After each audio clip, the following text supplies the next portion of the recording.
याद करिए, नमामि गंगे परियोजना के पहले कानपुर सबसे क्रिटिकल पॉइंट था नमामि गंगे परियोजना का, अविरल और निर्मल गंगा का।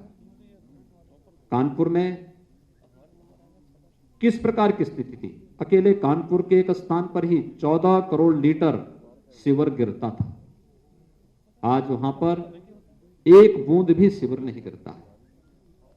यही नहीं, कानपुर के नीचे आने पर, आप जब कानपुर के नीचे प्रयागराज की तरफ जाते थे, जलीय जीव पूरी तरह नष्ट हो गए थे। आज फिर से वहां पर जलीय जीव देखने को मिल सकते हैं। और गंगा जिस डॉल्फिन के कारण विख्यात हुई थी, डॉल्फिन के दर्शन फिर से हमें गंगा की निर्मल धारा के साथ देखने को मिल सकता है।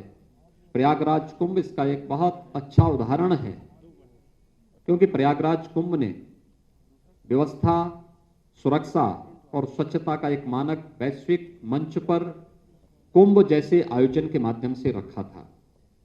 इसके पीछे आदरणीय प्रधानमंत्री जी की सोच तो थी, उनका मार्गदर्शन भी था, लेकिन साथ साथ गंगा की नमामि गंगे परियोजना की सफलता भी इस आयोजन के साथ जुड़ी हुई थी। गंगा की निर्मल जल की धारा ने प्रयागराज कुंभ को और एक नई ऊंचाई तक पहुंचाने में बहुत बड़ी मदद की थी, और यह कार्य सफलतापूर्वक हम लोगों ने उस अवसर पर किया। गंगा केवल हमारी आस्था का ही नहीं बल्कि अर्थव्यवस्था का भी आधार है। आज देश का पहला जो जल मार्ग है वह उत्तर प्रदेश के अंदर हल्दिया से वाराणसी तक बनकर के तैयार हो चुका है, और इसमें कोरोना कालखंड के अंदर बहुत सारी चीजों को प्रदेश के अंदर खाद्यान्न, सब्जी, फल आदि को एक्सपोर्ट करने का उपयोग हम लोगों ने इस जल मार्ग का किया था। प्रयागराज तक इस मार्ग को बढ़ाने की कार्रवाई युद्ध स्तर पर चल रही है, और इसके बहुत अच्छे और सार्थक परिणाम बहुत जल्दी सामने आएंगे।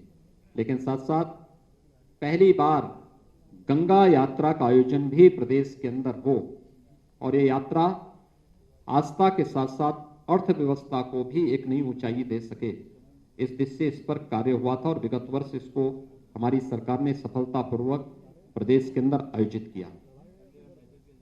देश के अंदर गरीब शासन के एजेंडे का हिस्सा हो सकता है, ये नारों तक तो सीमित था। हकीकत क्या थी? 2017 के पहले प्रदेश के अंदर कई जनपदों में भूख से मौत के उदाहरण सामने आते थे। राशन कार्ड नहीं थे, खाद्यान्न घोटाले की शिकायत मिलती थी, टेक्नोलॉजी को इसके साथ जोड़ने का प्रयास नहीं होता था।